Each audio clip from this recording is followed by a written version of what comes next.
we had committees in the Bomas of Kenya dealing with various segments of that constitution.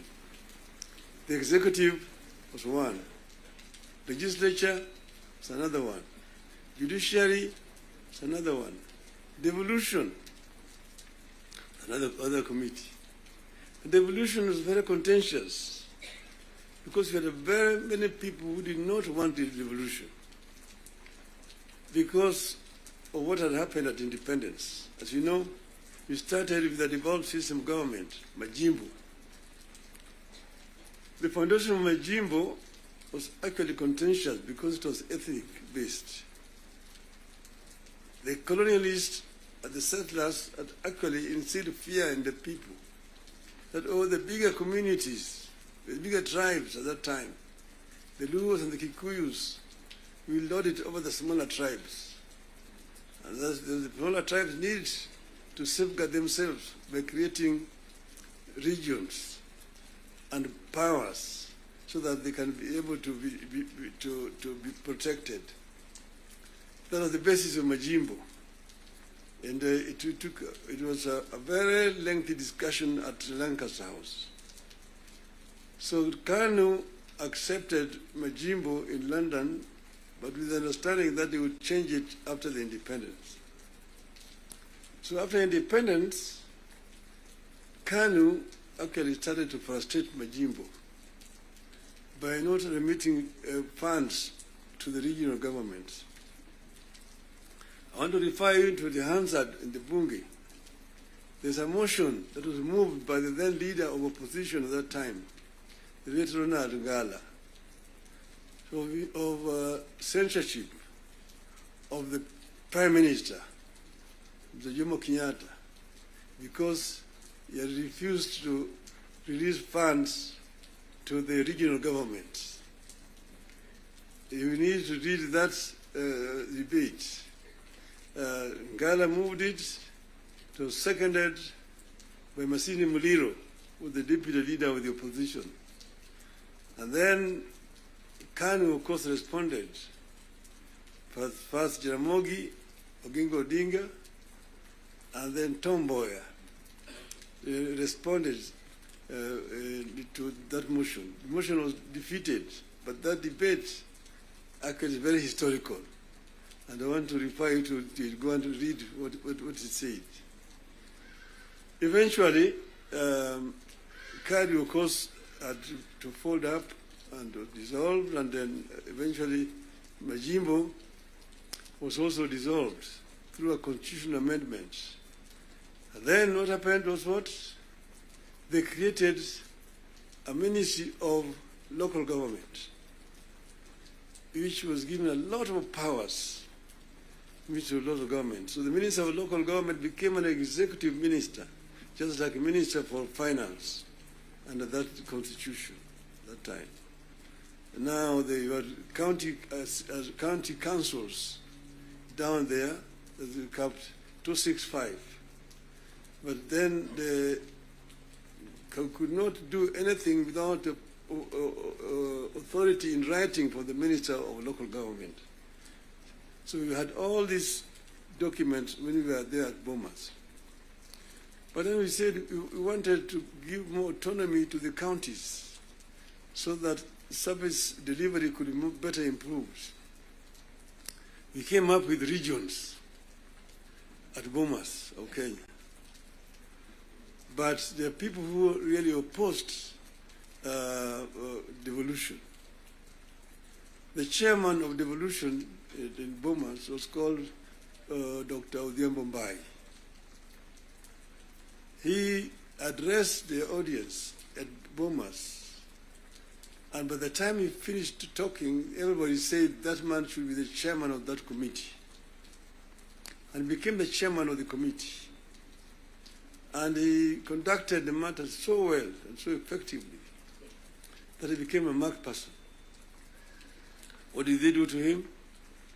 In broad daylight, around 11 o'clock, on Ngong Road there, off Ngong Road, in his residence, they sent assassins. And in the presence of his children, They shot him and killed him. The assassins of Mumbai were arrested. Eventually, they were released. So I just want you to know that the Devolution has got very many people and very powerful people in this country today. Then, after that, because you know that ODM is a product of constitution making. And one of the founding members of ODM is sitting here with you. The other one is the former president, who is a member, and quite a number. We are going to have the 20 years of ODM in October, and all the founding members are going to be invited.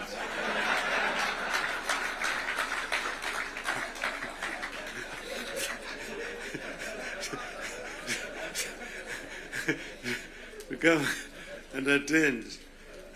Now, you see, we said that we give clear, responsibilities.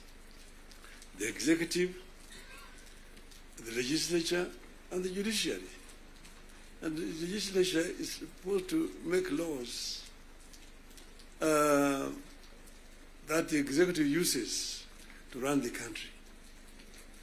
And the judiciary is then there to ensure that in implementation of these laws, the executive is not overreaching or violating the law of the Constitution.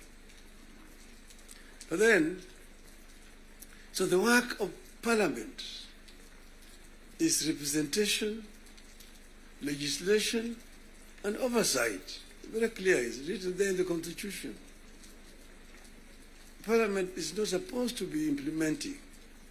Parliament is supposed to be oversighting. It's not oversighting. And secondly, there is only two levels of devolution. There's, national and one level, county. Constituency is not an element of devolution. Devolution remains at the county. Down there, the constituency, the county government does implementation of the projects. I'm saying, correct.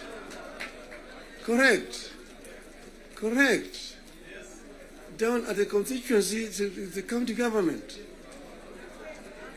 By the national government is supposed to do national projects, and we go down there. And there are functions which are clearly been assigned.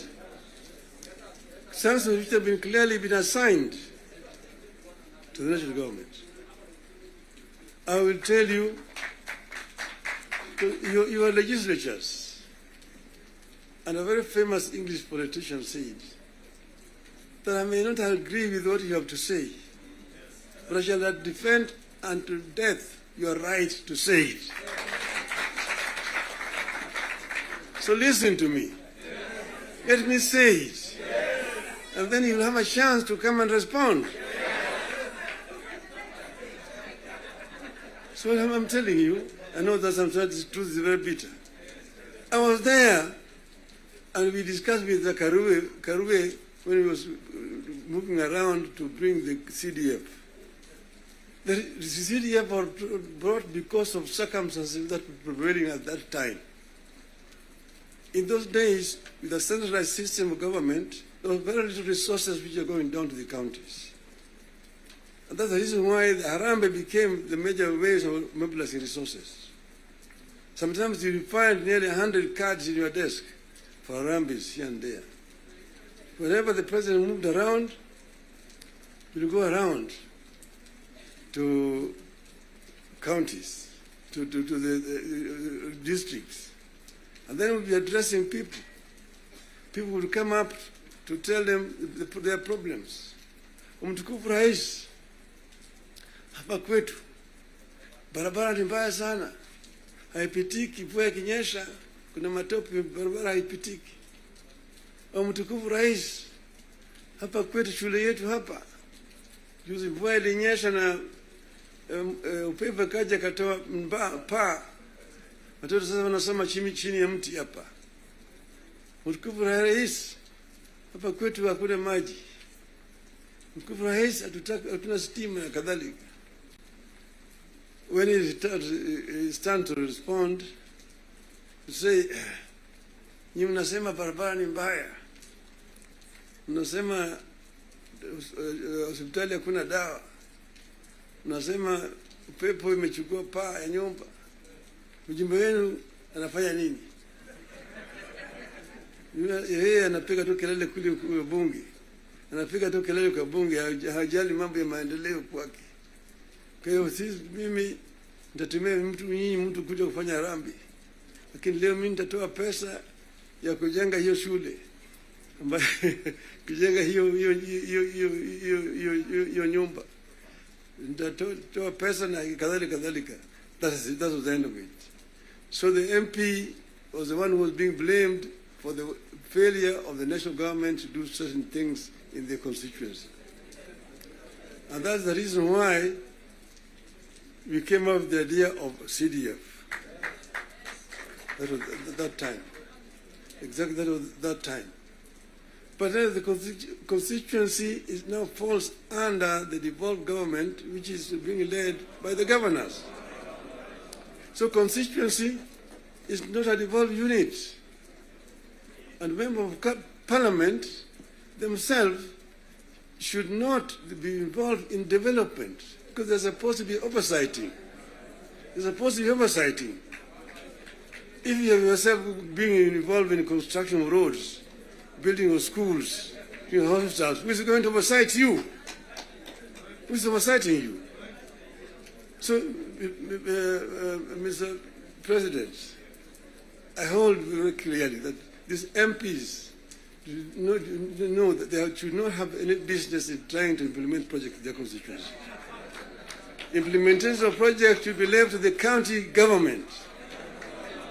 Secondly, the oversight, the national parliament oversight the national government, whether it is the National Assembly or the Senate.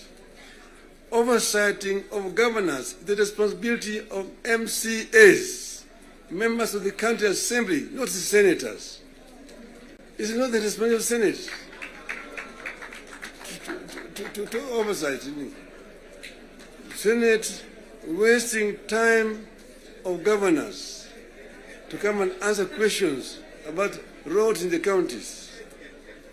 And thirdly, the issue of extortion. The issues of extortion. The issues of extortion. Majority Leader, you talked of, you didn't talk of extortion, you talked of lobbying. Lobbying is okay. In the US, you've got lobby firms which have formed to lobby the members of the Congress. They come to lobby, they're known, they're officially registered as lobbyists. They come to lobby the members of parliament. But lobbying is a different thing from extortion. From extortion. That you have a member, every committee has got a member who is how do you call him? Welfare. Welfare bunge is giving a very, very image of parliament, that members of parliament should not be soliciting funds from because you see, listen to me, you know, the environment that we are creating here in this country is very, very hostile to investments. Foreign investors who come to the country bring their resources in the country to invest it here.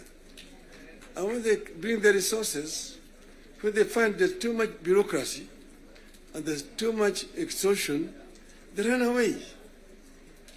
Private capital is risk shy. Risk shy. And when, for example, somebody has come with his resources to start a project, and then you find somebody beginning to make noise that, oh, this project has not been approved. This project has not been approved. Or this project is being corruptly implemented. You run away. You run away. And delaying of the projects. And you find a situation where members of parliament inviting parastatals and so on, and even purporting to be cancelling projects that have been signed. That is the work of the executive, not the work of the legislature. So the legislature should not be competing with the executive in terms of implementation of projects. Allow the executive to implement and just correct them when they go wrong. That's if the country will develop.